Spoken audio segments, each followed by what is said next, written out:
तो कल की क्लास में हम लोगों ने क्या पढ़ा? मैकेनिज्म ऑफ फोटोसिंथेसिस पढ़ लिया आज। और मैकेनिज्म ऑफ फोटोसिंथेसिस में हम लोगों ने पढ़ लिया था क्या? लाइट फेज, है ना। लाइट फेज ऑफ फोटोसिंथेसिस पढ़ा। लाइट फेज में अपने फोटोलाइसिस ऑफ वाटर पढ़ लिया, फोटोफॉस्फोरेशन पढ़ लिया, फिर डार्क फेज पढ़ रहे थे यानी बायोसिंथेटिक फेज। तो जो बायोसिंथेटिक फेज था उसमें कुछ पार्ट हमने कर लिया था। अभी हम लोग को बायोसिंथेटिक फेज यानी डार्क फेज का जो डार्क रिएक्शन है उसको अच्छी तरह से पढ़ना है, ठीक है। चलिए ध्यान देंगे।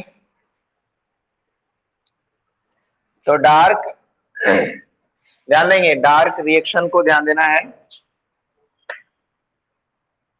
तो डार्क रिएक्शन का डेफिनेशन हुआ था। अब यहाँ पे रिएक्शंस की बात करते हैं। तो रिएक्शंस क्या है वो कर रहे हैं। जो डार्क रिएक्शन में जो एक्चुअली रिएक्शंस होगा उसकी बात करेंगे। और आपने ये भी लिख लिया होगा कि डार्क रिएक्शन को हम लोग ब्लैकमैन्स रिएक्शन कहते हैं, है ना।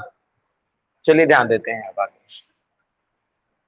तो रिएक्शन क्या होता है, जो फर्स्ट ऑफ ऑल ध्यान देना है, फर्स्ट रिएक्शन क्या होता है यहाँ पे, ठीक है। हाँ बोलिए।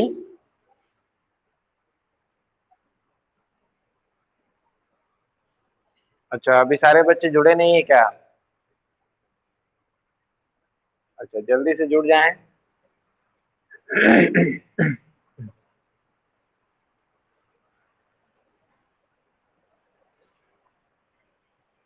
हम्म, आवाज आवाज आवाज ठीक से नहीं आ रहा था ना, आवाज में प्रॉब्लम था। अ, अभी अब क्लियर है आवाज। बोट का लिया हुआ है, ठीक है। कि दूसरा लेना चाहिए था। हम्म, तो सोचा कि चलो अभी अगर ले लिया तो काम देगा ही, सब दिन चलता रहेगा। आवाज में प्रॉब्लम रहता था, दूर में इधर जाना तो आवाज बिल्कुल नहीं, कभी कभी नहीं कट जाता था। कभी क्या है, आवाज का प्रॉब्लम ही सॉल्व हो गया। अब कुछ भी बोलो, धीरे बोलो तेज बोलो, आपको आवाज सुनाई देगी। और कहीं भी चले जाएंगे तो भी आवाज सुनाई देगी। ठीक है। सो स्टार्ट करते हैं dark reaction. Dark reaction clear. अभी थोड़ा हेडफोन का हैबिट नहीं है इसलिए थोड़ा थोड़ा भारी लगता है, तो धीरे धीरे इसका आदत हो जाएगा, है ना।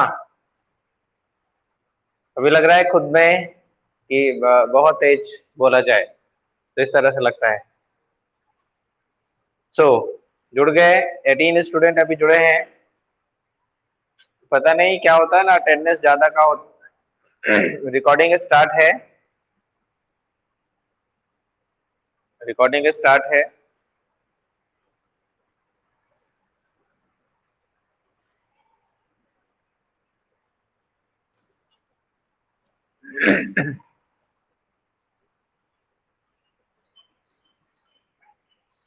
चलिए, आता है 26 तक रहता है, काउंटिंग रहता है, अटेंडेंस रहता है, लेकिन शो करता नहीं पूरा का पूरा, पता नहीं कहाँ नहीं शो करता है। चलिए। हाँ हाँ, चलिए चलिए ध्यान देंगे, समझते हैं अब। तो हमको करना है जो डार्क रिएक्शंस है उसमें हमको रिएक्शंस को पढ़ना है कि आखिरकार किस तरह से प्लांट जो है वो फोटोसिंथेसिस करते हैं। ज्यादा डिटेल नहीं करेंगे उसका, लेकिन थोड़ा शॉर्टली उसको हम ले चलते हैं समझने के लिए क्या कि कैसे जो है डार्क रिएक्शन होगा और फोटोसिंथेसिस, है ना, कंप्लीट हो जाता है। तो समझते हैं इसको।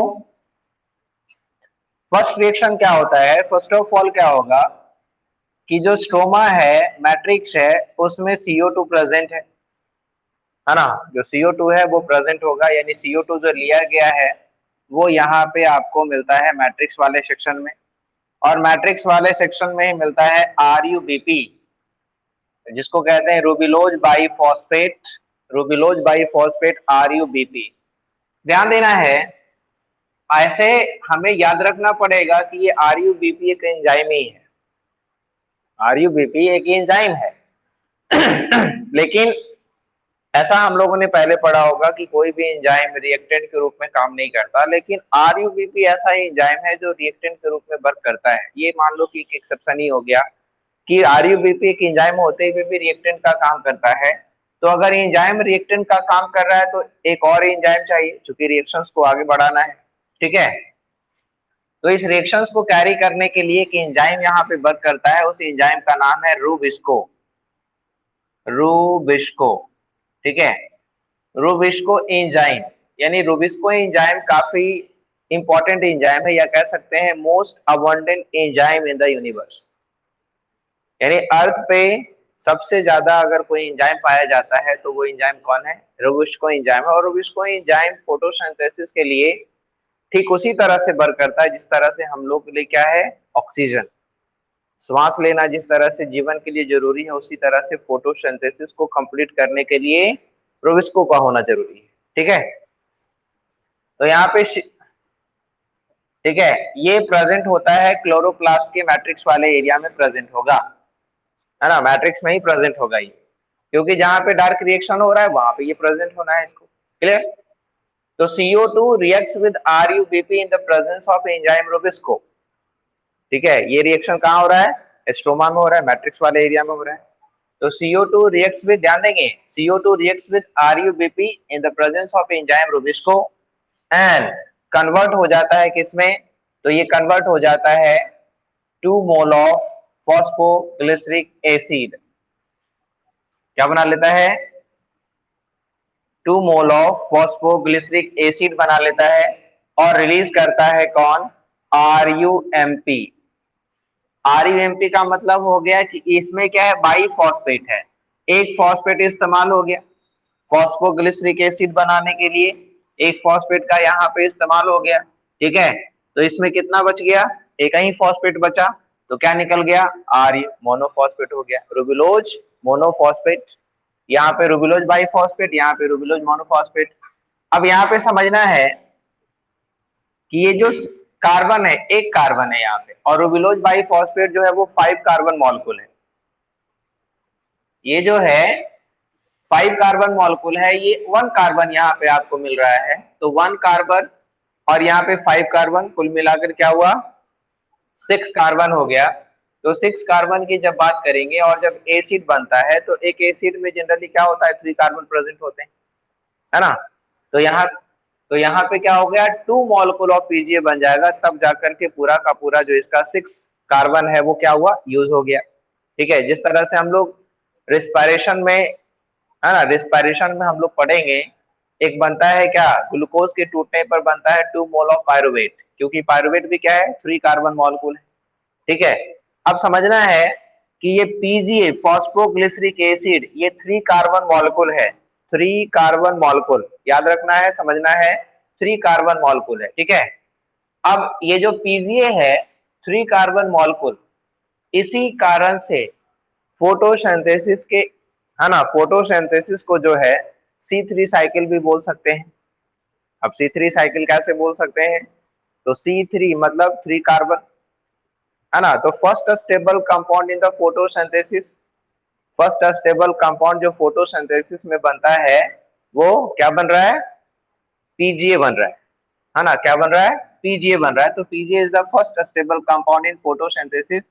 अब इसके बेसिस पर प्लांट को अलग अलग कैटेगरी में भी डिवाइड किया गया है। ऐसा नहीं है कि सारे प्लांट में जो है फर्स्ट स्टेबल कंपाउंड पीजीए बनता होगा, कुछ प्लांट में पीजीए ना बनकर के ऑक्सैलो एसिटिक एसिड बनता है। तो ऑक्सैलो एसिटिक एसिड क्या है, 4 कार्बन मॉलिक्यूल है, तो वो चला जाता है किसमें, C4 प्लांट, C4 साइकिल उसको कहते हैं। थोड़ा डिटेल करेंगे आगे, इसको समझते हैं। तो हमारा फर्स्ट रिएक्शन हुआ, ठीक है, फर्स्ट रिएक्शन हमारा हुआ CO2 रिएक्ट्स विद, तो इसको नोट कर लेते हैं क्या हुआ। तो फर्स्ट ऑफ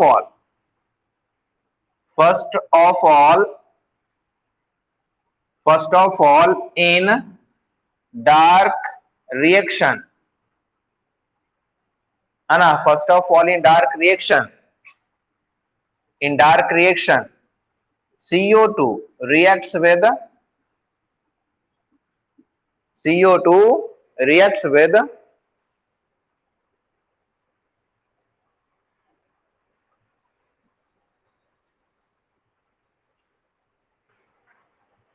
चलिए फिर भी कह रहा है teach mat using your phone to overheat.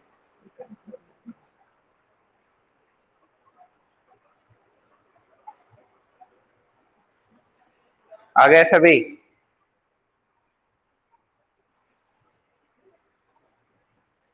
ये टीचमेंट ने खुद ही ऑफ कर दिया था मोबाइल को,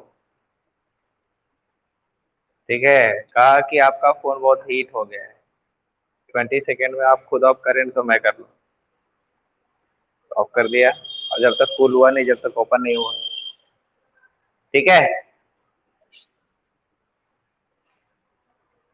ध्यान देंगे, अब समझेंगे। हाँ, रिकॉर्डिंग ऑन कर दिया। तो रिएक्शंस की बात कर रहे थे हम लोग।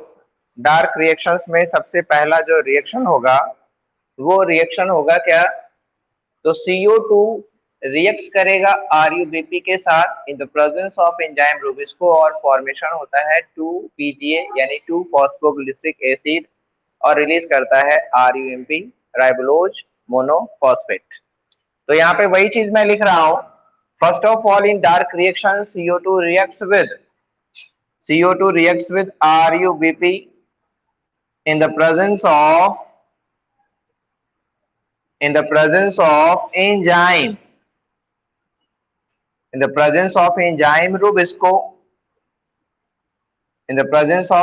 Rubisco, and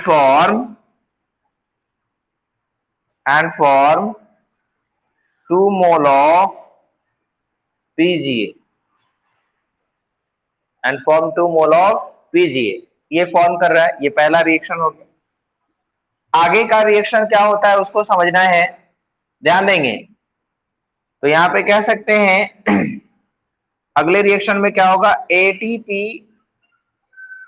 है ना, ATP जो आपको मिला था वो, या उससे पहले कह सकते हैं ये जो बना वो PGA plus ATP plus NADPH2, ठीक है। ये क्या होगा, ये रिएक्ट करेंगे और यहां पे रिएक्ट करेगा तो फॉर्मेशन होगा किसका, 2 मोल ऑफ GAP। क्या फॉर्मेशन होगा, 2 मोल ऑफ GAP, या इसको ऐसे भी बोलते हैं PgAl बोल सकते हैं, PgAl ग्लिसरल फॉस्फेट जो एसिड था, फॉस्फोग्लिसरिक एसिड था, वो अब यहाँ पे हाइड्रोजन के ऐड होने पर कन्वर्ट हो गया एल्डिहाइड में। तो ये फॉस्फोग्लिसरिक एसिड है ना, जो कि ATP और NADPH2 के प्रेजेंट में यहाँ पर कन्वर्ट हो गया किसमें, ग्लिसरल्डिहाइड फॉस्फेट। और यहाँ पे ATP जो है वो फॉस्फेट को यूज नहीं कर रहा है, एक्चुअली में यहाँ पे एनर्जी देने का काम कर रहा है, ठीक है। तो ये एनर्जी देने का काम कर रहा है, तो यहाँ पे अगर रिलीज करेंगे तो रिलीज कर जाएगा ADP प्लस PI, है ना, क्योंकि एनर्जी टूट करके निकल गया ATP से। और यहाँ पे क्या बनेगा, तो NADP, ठीक है, NADP, क्लियर है। तो सेकेंड रिएक्शन क्या हो रहा है, फॉस्फोग्लिसरिक एसिड, है ना, phosphoglyceric acid reacts with ATP and NADPH2, और फॉर्मेशन हो रहा है ग्लिसरल्डिहाइड फॉस्फेट का। और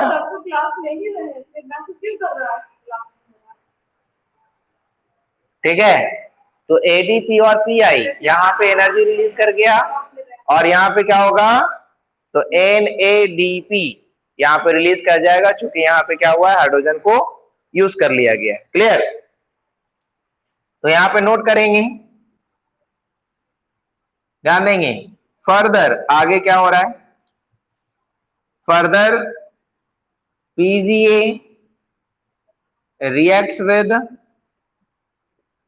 NADPH2 using ATP energy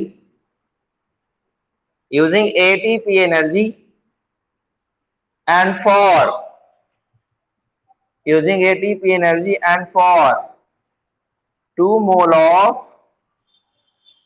glyceraldehyde phosphate GAP, 2 mole of glyceraldehyde phosphate GAP formation करेगा। क्लियर है? ये सब निकल जाते हैं, क्योंकि मेन प्रोडक्ट ये बनता है, मेन प्रोडक्ट ये बन रहा है। चलिए, ये हुआ सेकेंड रिएक्शन। यानी डायरेक्टली जो हम लोग पढ़ते रहते हैं कि green plant prepare their own food in the presence of sunlight chlorophyll, actually में वो बस समझने के लिए है। रिएक्शन काफी लंबा होता है, धीरे धीरे जो है कन्वर्ट होता है एक मॉलिक्यूल से दूसरे मॉलिक्यूल में, तब जाकर के जो है कॉम्प्लेक्सिटी आती है और सिंपल मॉलिक्यूल से कॉम्प्लेक्स मॉलिक्यूल का फॉर्मेशन होता है। तभी तो हम फोटोसिंथेसिस को क्या बोलते हैं? एनाबॉलिक रिएक्शन, एनाबॉलिज्म, है ना। अब देखिए क्या होता है आगे, आगे समझिए क्या होता है, समझोगे क्या होगा जो फर्दर आगे समझिए। ये जो जीएपी फॉर्म हुआ, तो इसमें से जो 2 जीएपी का फॉर्मेशन हुआ है, ये क्या होता है? इंटरचेंजमेंट होता है, जिसको हम कह सकते हैं यहाँ पे कंडेंसेशन होता है, कन्वर्जन होता है। ठीक है, तो समझिएगा, a part of GAP, a part of GAP, a part of GAP condensed, हाँ रिकॉर्डिंग हो रहा है। अ पार्ट ऑफ जीएपी, ये जो जीएपी है ये कन्वर्ट हो जाएगा, इसका कंडेंसेशन होगा। ठीक है, a part of GAP, a part of GAP condensed, condensed to form, a part of GAP condensed to form DHAP। क्या होता है? DHAP, यहाँ पे कंडेंस करके बना रहा है DHAP। यानी एक दूसरे से ये क्या होता है? कन्वर्ट होता रहता है, या तो GAP डायरेक्ट कन्वर्ट हो सकता है या DHAP भी कन्वर्ट हो सकता है। तो ध्यान देना है, अब आगे क्या होता है जो समझना है। रिमेनिंग जो बच गया वो remaining GAP and DHAP condensed condensed to form condensed to form condensed to form glucose, glucose, ये ग्लूकोज का फॉर्मेशन कर देगा। आगे की बात अगर करेंगे तो क्या होगा? Further further glucose condensed to form reserve carbohydrate, reserve carbohydrate called starch. तो इस तरह से धीरे धीरे क्या हुआ? स्टार्च का फॉर्मेशन हुआ। ये भी एक तरह से शॉर्ट तरीका है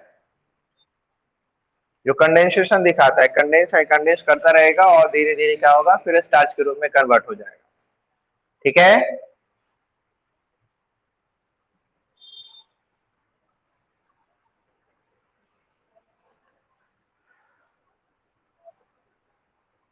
नोट कर लिया?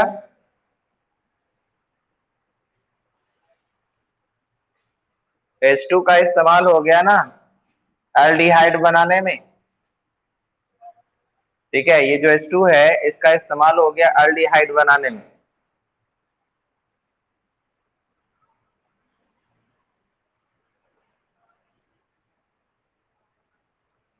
क्योंकि यहाँ पे कहीं भी आपको फॉस्फोग्लिसरिक एसिड, ये फॉस्फोग्लिसरिक एसिड है, यहाँ पे हाइड्रोजन का इस्तेमाल हुआ, एल्डिहाइड बनाया, और वो एल्डिहाइडिक फॉर्म जो है, ठीक है, आपको याद रखना पड़ेगा। जब आप बायोमॉलिक्यूल्स पढ़ोगे तो बायोमॉलिक्यूल्स पढ़ोगे तो आपको पता चलेगा जो शुगर का फॉर्मेशन होता है वो एल्डिहाइड फॉर्म में भी रहता है और कीटोन फॉर्म में रहता है।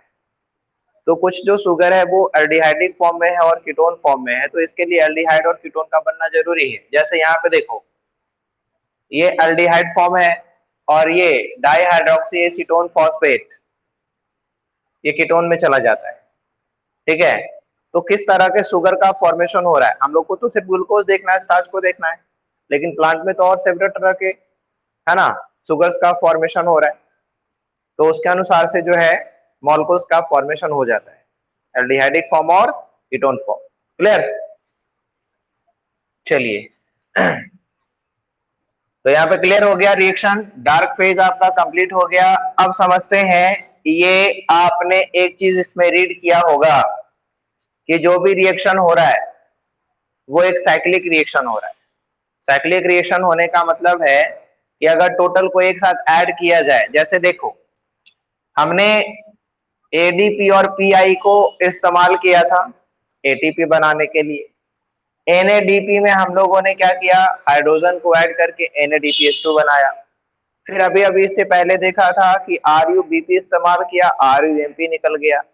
तो ये जो निकल रहा है, ये जो बाई प्रोडक्ट जो निकल रहा है, इस बाई प्रोडक्ट का फिर से हम लोग को यूज करना है, फिर से यूज करना है, यानी दोबारा यूज हो रहा है ये सभी प्रोडक्ट। इसका मतलब है कहीं ना कहीं ये लिंक करता है कि फोटोसिंथेसिस जो है क्लोरोप्लास्ट के अंदर एक साइक्लिक मैनर में हो रहा है, और ये साइक्लिक मैनर में हो रहा है ऐसा ऑब्जर्व किया है एक साइंटिस्ट ने जिसको कहते हैं मेल्विन कैल्विन।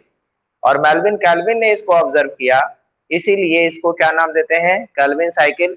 और फर्स्ट स्टेप, हाँ, कैल्विन साइकिल फर्स्ट स्टेबल जो प्रोडक्ट है वो C3 मॉलिक्यूल है PGA। ये इसके बेसिस पर हम कैल्विन साइकिल को क्या कहते हैं, C3 साइकिल। ठीक है, तो आगे समझते हैं इसको। तो हमारा टॉपिक बनेगा यहाँ पे, टॉपिक बनाएंगे Calvin cycle. Calvin cycle, Calvin cycle, ठीक है। तो हम कह सकते हैं, इसको डिफाइन कैसे करोगे, तो डार्क, ध्यान रखेंगे, ड्यूरिंग द डार्क रिएक्शन या ड्यूरिंग द डार्क फेज एक साइक्लिक सीरीज ऑफ रिएक्शंस हो रहे हैं, है ना। क्यों हो रहा है cyclic reaction, for the formation of glucose, for the formation of starch. और इसको ऑब्जर्व किसने किया, मेल्विन कैल्विन ने। तो उसके नाम पे हम इसको कह सकते हैं क्या है, कैल्विन साइकिल। तो हम कह सकते हैं यहाँ पे इसको डिफाइन करेंगे, इसको डिफाइन करेंगे, है ना। इन डार्क, ऐसे लिखेंगे, a series of, a series of cyclic, a series of cyclic reaction, a series of cyclic reaction, cyclic reaction occur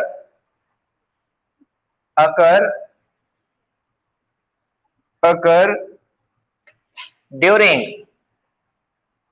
occur during dark phase, during dark phase of photosynthesis, occur during dark phase of photosynthesis for formation,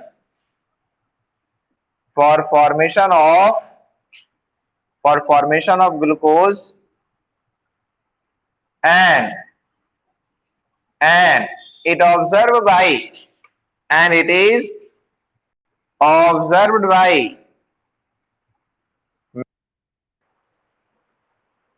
ठीक है, wifi connectivity के कारण जो है अभी loss हुआ था, ठीक है, ब्लैक हो गया होगा तुम लोग के पास भी। तो ध्यान देंगे, इधर समझते हैं कैल्विन साइकिल क्या है। तो a series of cyclic reactions, a series of cyclic reactions occur during dark phase of photosynthesis for formation of glucose, and it is observed by, and it is observed by Melvin Calvin, so called Calvin cycle. Observe किया है Melvin kelvin ने, इसीलिए उसको हम लोग Calvin cycle कहते हैं। Actually समझते हैं जरा आगे कि और क्या हो सकता है, ध्यान देंगे। The first, the first stable compound, the first stable compound of the first stable compound of photosynthesis, the first stable compound of photosynthesis in photosynthesis is PGA, PGA in C3 plant. आगे बात करेंगे कि C3 plant किसको कहते हैं, but यहाँ पे ये रिक्वायरमेंट है कि हम यहाँ पे ये चीज को लिखें कि जो फर्स्ट स्टेबल कंपाउंड है फोटोसिंथेसिस का, है ना, वो क्या है, पीजीए है। किसमें? तो C3 प्लांट में। ठीक है, आगे बात करते हैं इस पे। अब थोड़ा समझिए, PGA phosphoglyceric acid, PGA is a 3 carbon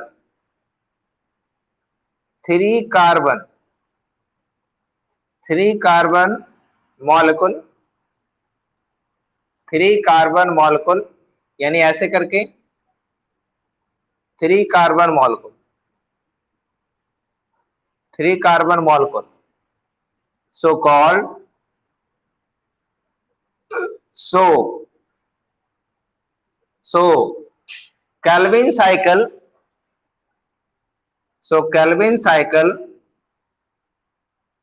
is also known as C3 cycle. Calvin cycle को क्या कहेंगे? C3 साइकिल कहेंगे। वो किस लिए कहेंगे? क्योंकि जो फॉस्फोग्लिसरिक एसिड है वो क्या है, 3 कार्बन मॉलिक्यूल है, इसलिए इसको कहेंगे C3 साइकिल। क्लियर? अब देखते हैं कैल्विन साइकिल कैसे होगा। बनाना है हमको कैल्विन साइकिल, खुद से समझ जाओगे, खुद से बना लेंगे, आसान है समझना। हाँ बताते हैं, C3 प्लांट की बात करेंगे आगे। समझिए, मान लो कि ये जो मैट्रिक्स है या जो स्ट्रोमा है ना, स्ट्रोमा ये जो मैट्रिक्स है उसमें एंजाइम तो पहले से मौजूद है, ये तो हमें पहले भी पढ़ा हुआ है कि उसमें रुबिस्को है, आरयूबीपी है, ये सभी पहले से मौजूद है। तो समझना है कि आरयूबीपी स्ट्रोमा में है और एनवायरमेंट से हमको क्या मिल रहा है, तो एनवायरमेंट से हमें क्या मिल रहा है, जो कि मैट्रिक्स में आ रहा है वो क्या है, CO2, है ना। तो आरयूबीपी और CO2, और यहाँ पे एक एंजाइम मिल जाएगा जो कि आपको मिलता है मैट्रिक्स में, रुबिस्को। तो ऐसा जब होता है तो आरयूबीपी रुबिस्को के प्रेजेंस में CO2 से क्या कर रहा है, रिएक्ट कर रहा है, और जब ये रिएक्ट कर रहा है तो फॉर्मेशन कर रहा है एक नए मॉलिक्यूल का, which is the phosphoglyceric acid, PGA का फॉर्मेशन कर रहा है ना। फॉस्फोग्लिसरिक एसिड पीजीए का फॉर्मेशन कर रहा है, फॉस्फोग्लिसरिक एसिड पीजीए का फॉर्मेशन कर रहा है। अब ध्यान देंगे जरा सा, यहाँ पे ये जो फॉस्फोग्लिसरिक एसिड है इसके साथ आगे क्या हुआ, इसके साथ आगे क्या हुआ, तो इसके साथ आगे ये हुआ है कि जो एटीपी है वो एटीपी यहाँ पे इस्तेमाल हुआ, एटीपी इस्तेमाल हुआ, और क्या इस्तेमाल हुआ इसमें, और क्या इस्तेमाल हुआ है, NADPH2 या H, तो यहाँ पे ये इस्तेमाल हुआ। अब यहाँ पे रिलीज क्या कर रहा है, तो रिलीज करने की बात अगर करोगे तो ADP प्लस PI निकल रहा था, और क्या निकल रहा है, तो NADP, और हाइड्रोजन का इस्तेमाल हो गया, तो ये फॉर्मेशन किसका कर रहा है यहाँ पे, तो फॉर्मेशन कर रहा है GAP का, ग्लिसरॉल्डिहाइड फॉस्फेट। अब पीजीए से जो रिलीज किया था, पीजीए से जो रिलीज किया था उसको वहां पे नहीं दिखा करके यहाँ पे दिखा रहे हैं हम लोग, क्या बना था, RUMP, है ना, RUMP। ठीक है, समझना जरा सा, RUMP। अब क्या होता है कि RUMP RUBP में फिर से कन्वर्ट होगा, कैसे कन्वर्ट होगा, तो एटीपी का इस्तेमाल करेगा, एटीपी का इस्तेमाल करेगा। जहां ध्यान देना है, यहाँ पे रिएक्शन को समझना है, जहां पे एडीपी और पीआई रिएक्शन दिखा है समझना कि एनर्जी इस्तेमाल हुआ है, और जहां पे एडीपी सिर्फ निकले समझ लो वहां पे फॉस्फेट को यूज किया है ना, यहाँ पे एनर्जी इस्तेमाल किया है इसके लिए, ठीक है, क्योंकि फॉस्फेट पहले से था। अगर हमको यहाँ पे फॉस्फेट ज्यादा मिल जाता तो यहाँ पे डाइफॉस्फेट की बात करते हैं यहाँ पे, ठीक है, तो यहाँ पे एटीपी का एनर्जी लिया हुआ है। क्लियर? अब क्या होता है समझना,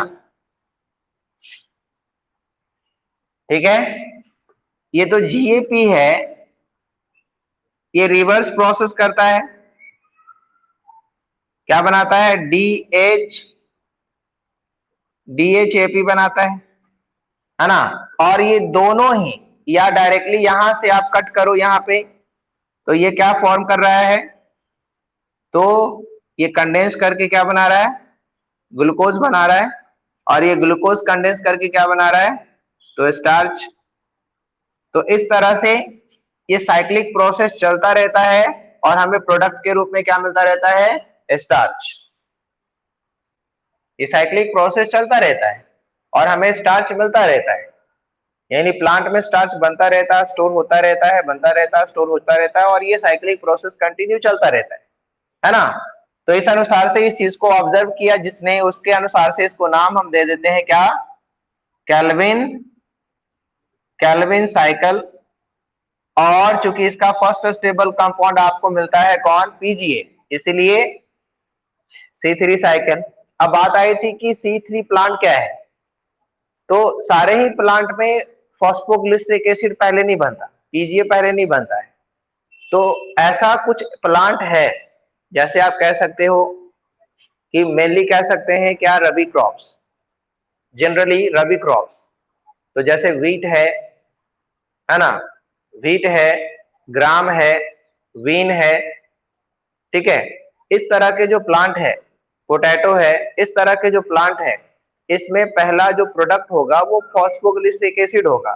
तो ऐसे प्लांट जिसमें फर्स्ट स्टेबल कंपाउंड पीजीए बनता हो उसको कहते हैं C3 प्लांट। लेकिन कुछ ऐसे प्लांट हैं जिसमें C3 नहीं बनता बल्कि ऑक्सैलो एसिटिक एसिड बनता है, जैसे किसमें है, शुगर केन है, सोरगम है ना, या मोस्टली कह सकते हैं वो प्लांट जो खरीफ क्रॉप है, तो इन सब में ज्यादा से ज्यादा क्या बनता है, ऑक्सैलो एसिटिक एसिड बनता है। उसका कारण बनता है, उसका कारण ये है ना, कारण है हाई टेम्परेचर टॉलरेंस।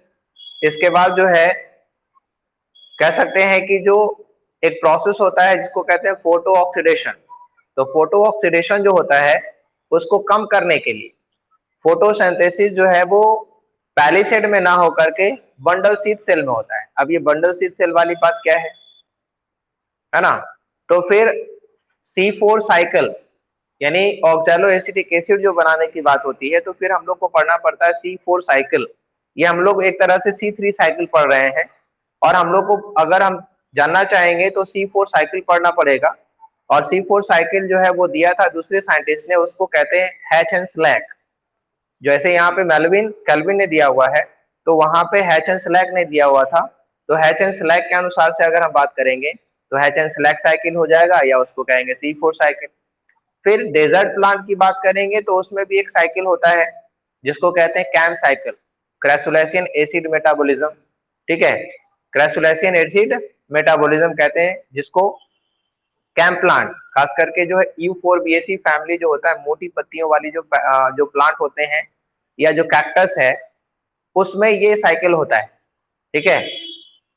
हाँ, जीरोफाइटिक प्लांट में ये चीज होता है। इसीलिए एक क्वेश्चन भी आता है कि do all plant perform photosynthesis, है ना, क्या सारे ही प्लांट जो है दिन के समय में फोटोसिंथेसिस करते हैं, ठीक है, या कह सकते हैं कि सारे ही प्लांट जो है, कुछ ऐसे भी प्लांट है जो कि सॉरी, क्वेश्चन ये है कि फोटोसिंथेसिस का जो प्रोसेस है, स्टेप है, वन बाई वन कंटिन्यूअसली होता है, या इसके बीच में इंटरवल भी हो सकता है। हाँ, तो इसके बीच में इंटरवल भी हो सकता है, क्योंकि जो क्रैसुलेशियन एसिड मेटाबॉलिज्म है, जो जीरोफाइटिक प्लांट है, उसमें दिन के समय में स्टोमेटा बंद रहता है और रात के डाटा ओपन होता है ना। तो रात के समय में वो CO2 लेते हैं, दिन के समय में CO2 लेते नहीं है, तो दिन के समय में लाइट रिएक्शन हो रहा है और रात के समय में CO2 लेते हैं। तो CO2 को किस तरह से इस्तेमाल करते हैं उस चीजों को डिटेल में पढ़ सकते हैं। ठीक है, आई बात समझ में? तो ये कैल्विन साइकिल हो गया, this is also called the C3 cycle. इसको आपने बना लिया, कंप्लीट हो गया ये चीज।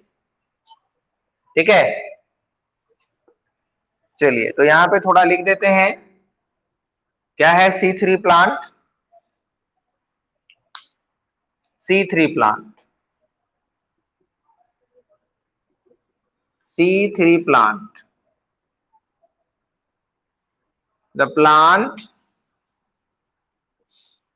in which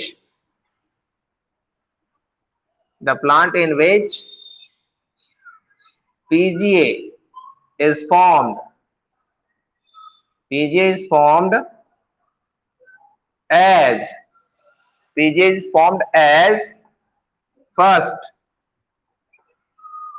a stable compound, first a stable compound. The plant in which PGA is formed as first a stable compound, so called C3 plant. क्योंकि PGA के बारे में पता चला कि ये C3 मॉलिक्यूल है। एज फॉर एग्जाम्पल की बात करेंगे, है ना, एग्जाम्पल की बात करेंगे तो व्हीट है ना, पी है, ग्राम है, etc डॉट।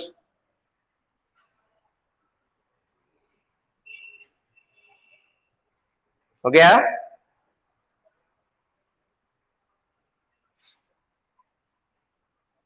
पीजीए के बाद साइकिल में समझ में नहीं आया? आपने अभी अभी जस्ट रिएक्शन लिखा था ना कि ये जो रिएक्शन है, वो जो रिएक्शन आपने लिखा था CO2 reacts with RuBP in the presence of enzyme Rubisco forming PGA। फिर सेकेंड रिएक्शन क्या लिखा था कि पीजीए रिएक्ट कर रहा है ATP NADPH2 के साथ और क्या बना रहा है GAP, और बाई प्रोडक्ट के रूप में जो निकल रहा था उसको यहाँ पे निकाल दिया। और फिर आगे का जो प्रोसेस लिखा हुआ था उसी को लिखा है कि GAP जो है वो यहाँ पे क्या हो रहा है, कंडेंस कर रहा है या एक तरह से DHAP में कन्वर्ट कर रहा है। ये दोनों या अकेले फिर कंडेंस करके क्या बनाएगा, ग्लूकोज बनाएगा। ठीक है, और ग्लूकोज फिर कंडेंस होकर के स्टार्च बनाएगा। और इधर ये जो प्रोसेस है वो चलता रहेगा कि पीजीए जो RuBP में से फॉस्फेट को इस्तेमाल किया था तो उसका एक फॉस्फेट इस्तेमाल हुआ तो एक फॉस्फेट बना तो रूबिलोज मोनोफॉस्फेट बच गया। तो रूबिलोज मोनोफॉस्फेट फिर से ATP में से फॉस्फेट को इस्तेमाल करेगा और बच जाएगा क्या, बाईफॉस्फेट, ताकि ये साइक्लिक रिएक्शन चलता रहे और हमारा एज अ स्टार्च का फॉर्मेशन होता रहे, ये कंटिन्यू चलता रहता है। हाँ, ये दोनों चलता है, इंटर कन्वर्जन इसका चलता है।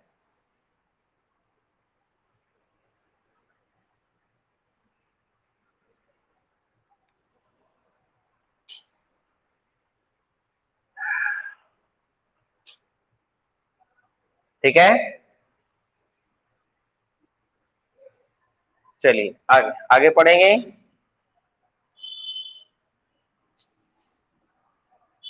मिटा दूं?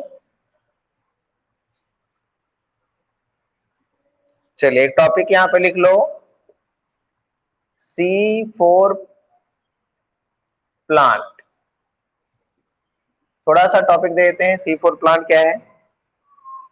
तो यहां पर वही हो जाएगा कि the plant in which OAA oxaloacetic acid, है ना, as first stable compound, so called C4 plant. Definition इस तरह से कर लोगे, ऐड हमने यहाँ पे एडिट कर दिया और इसका एग्जांपल बदल जाएगा शुगर केन, शुगर केन, मेज, सॉर्गम, हाँ बिल्कुल, सॉर्गम,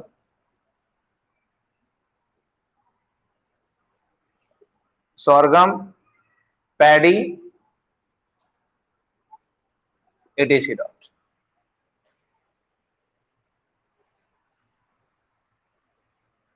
नहीं भाई, सौरगम या सौरंगम।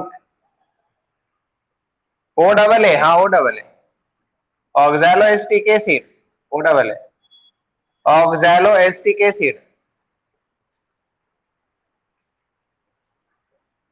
चलिए, क्लियर है। अब यहां ध्यान देना है,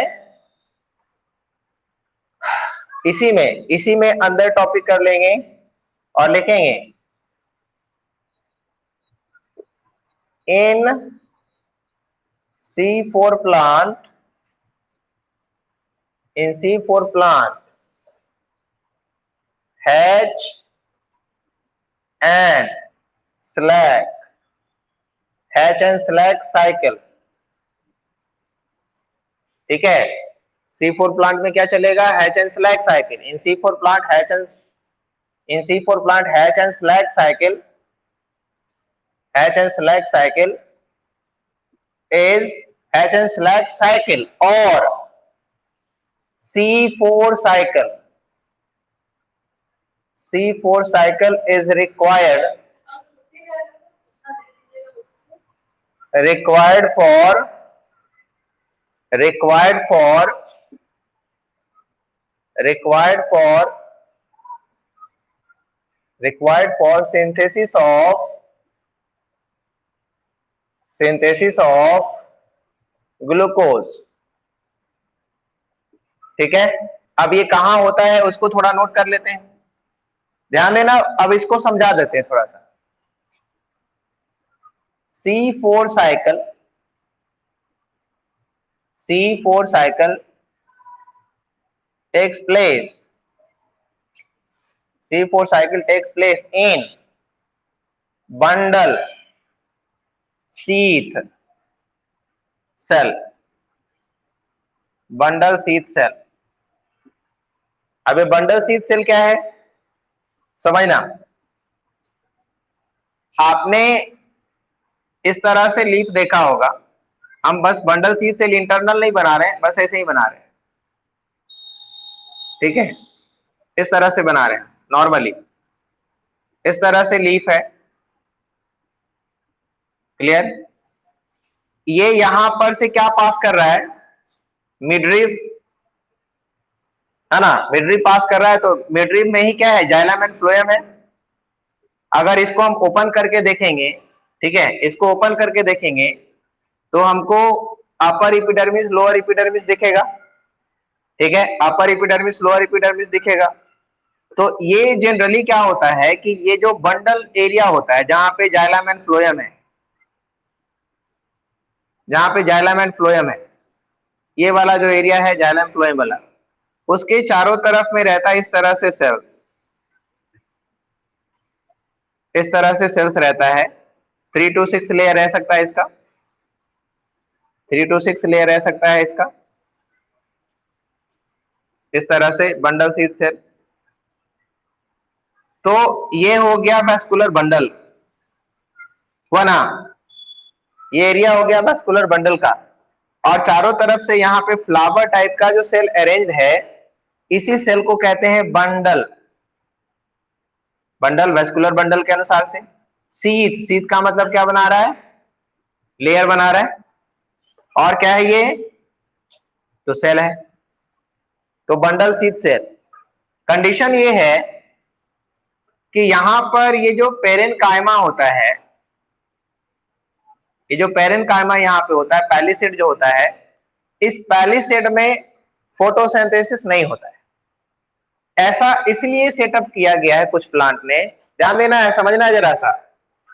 कुछ प्लांट ने सेटअप इसलिए ऐसा किया है क्योंकि जो रूबिस्को है, रूबिस्को बहुत इंपॉर्टेंट चीजें समझना है इसको। ये जो रूबिस्को है ये काफी चेंजेबल नेचर का है, ये काफी चेंजेबल नेचर का है। ठीक है, कहने का मतलब है कि इसको हम अगर देखते हैं सी को और देखते हैं ओ को, तो इससे मतलब निकलता है, सी का मतलब यहां पे है कार्बोक्सिलेशन और ओ का मतलब है ऑक्सीडेशन। लेकिन अब प्लांट में कार्बोक्सिलेशन तभी हो पाएगा जब कार्बन ज्यादा होगा। ठीक है, कार्बन ज्यादा होगा। कहने का मतलब है कि अगर प्लांट के अंदर में ऑक्सीजन और CO2 का लेवल दोनों बराबर हो, ऑक्सीजन और CO2 का लेवल दोनों ही बराबर हो, तो आपका जो है ऑक्सीडेशन वाला प्रोसेस हो सकता है। लेकिन अगर कार्बन डाइऑक्साइड ज्यादा होगा, ध्यान देंगे, अगर कार्बन डाइऑक्साइड ज्यादा होगा तो कंडीशन ये होगा कि कार्बोक्सिलेशन होगा, और अगर ऑक्सीजन ज्यादा होगा तो क्या हो जाएगा, ऑक्सीडेशन हो जाएगा। अभी ध्यान देना है कि फोटोसिंथेसिस में जो सबसे जरूरी चीज है वो क्या है, कार्बोक्सिलेशन होना। क्या जरूरी है, कार्बोक्सिलेशन होना। अभी जो केल्विन साइकिल था उसको भी 3 स्टेप में दिखा सकते हो। केल्विन साइकिल का 3 स्टेप क्या था, 3 स्टेप क्या है उसका, इसको लिख लिया है ना। चलो ठीक है, समझते हैं, आगे थोड़ा सा ही सीखो। तो सिंपली बात है कि जो C3 प्लांट है, C3 प्लांट में कभी कभी ऐसा होता है कि कार्बन डाइऑक्साइड का अमाउंट कम होता है और कार्बन डाइऑक्साइड का अमाउंट कम होता है और ऑक्सीजन का अमाउंट ज्यादा होता है। तो जिस समय ऑक्सीजन का अमाउंट ज्यादा होगा तो C3 प्लांट में क्या होता है कि ऑक्सीडेशन होना शुरू होता है। फोटोसिंथेसिस के दौरान फोटो ऑक्सीडेशन होना शुरू हो जाता है। ये लाइट के प्रेजेंस में नया स्टार्च नहीं बन रहा है, लेकिन पहले से जो बना हुआ स्टार्च है वो क्या हो रहा है, ऑक्सीडाइज हो रहा है। तो क्या कंडीशन बन रहा है मालूम है, नया स्टार्च नहीं बन रहा, पहले से जो बना हुआ स्टार्च है वो भी क्या हो रहा है, खपत हो रहा है। तो डबली लॉस हो रहा है, डबल लॉस हो रहा है। एक तो नया बन नहीं रहा है, दूसरा पहले से बना हुआ जो है वो लॉस हो रहा है। तो ऐसे में क्या हो जाएगा, प्रोडक्टिविटी घट जाएगी। प्रोडक्टिविटी क्या होगा, घट जाएगा। तो during the course of evolution, during the course of evolution क्या हुआ है कि कुछ प्लांट ने इस तरह से अपना सेटअप किया हुआ है कि वो ये फोटो ऑक्सीडेशन से अपने आप को बचा दे, डबल लॉस जो हो रहा है उसको बचा दे। और होता क्या है, तो ये जो बंडल सीड सेल है, यहां तक कार्बन डाइऑक्साइड को लाया जाता है, कार्बन डाइऑक्साइड को यहां लाया जाता है, चेंज फॉर्म में लाया जाता है, और यहां पर ऑक्सीजन नहीं रहता, या कह सकते हो ऑक्सीजन बहुत कम होता है, कार्बन डाइऑक्साइड हमेशा ही बहुत ज्यादा होता है। तो इस कारण से कभी भी C4 प्लांट में फोटो ऑक्सीडेशन होने का कोई चांस नहीं बनता। इस कारण से इसकी प्रोडक्टिविटी ज्यादा होती है, ज्यादा उत्पादन देता है, ठीक है।